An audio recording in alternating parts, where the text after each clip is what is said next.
Президент Жапаровду коштоп жүргөн автоунаа кырсыкка учурап офицер каза болду.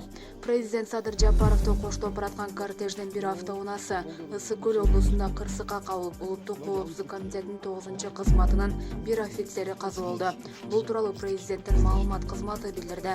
Жапаровду коштоп бараткан автоунаа Ысык Көл районунун Ананев айылында каршы тилкеге чыга калган жеңил машина менен сүзүшкөн.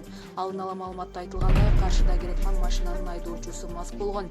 Кырсыктан 3 адам жабыркады. Садыр Жапаровдун Ысык Көл облусуна барары тууралуу маалымат эч жерде айтылган эмес. Булак Азаттык.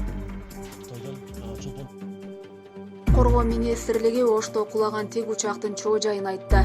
Коргоо министрлигинин куралдуу күчтөрүнүн тик учагы Ош облусуна караштуу Арабан районунун Кичи Алай айылында авариялык абалдан улам конууга аргасыз болуп катуу конгондуктан тик учактан өрт чыгып кеткен. Бул тууралуу министрликтин маалымат кызматы кабарлады. Билдирмеге ылайык, тик учак 4-июнь күнү болжол менен саат 12:45 кырсыктаган. Акыркы такталбаган маалыматтар боюнча тик учактын ичинде 15 адам болгон.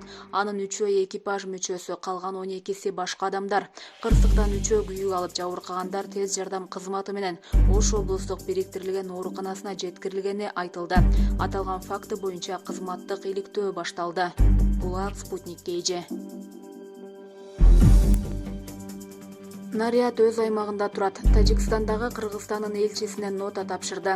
Тажикстандын тышкы иштер министрлиги Кыргызстандын аталган өлкөдөгү элчиси Жаныш Рустембековго нота тапшырды. Бул тууралуу Спутник Тажикстан агенттиги жазды.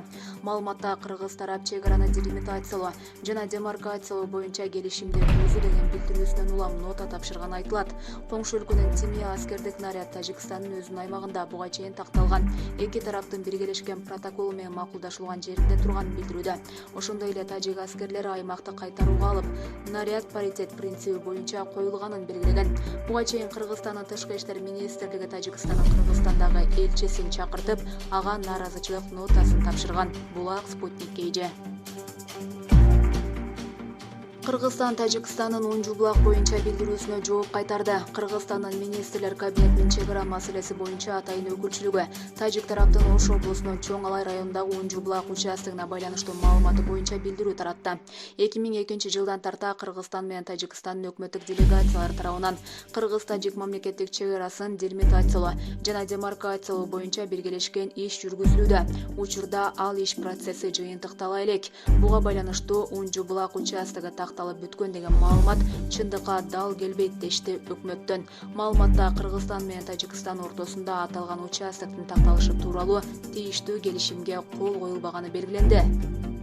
Мунун өзү Кыргыз-Тажик мамлекеттик чек арасын юридикалык жактан тариздөө жыйынтыктала электигин билдирет. Натыйжада аталган участокто Тажикстан тарабынан макулдашуусуз ар кандай конструкцияларды жана контейнерлерди орнотуу аркылуу өздөштүрүү аракеттери коңшулук жана достук мамилелерге дал келбейт жана мындан ары чек арага чектеш аймактардагы абалдын курчушуна алып келиши мүмкүн деп айтылат өкмөттүн маалыматында.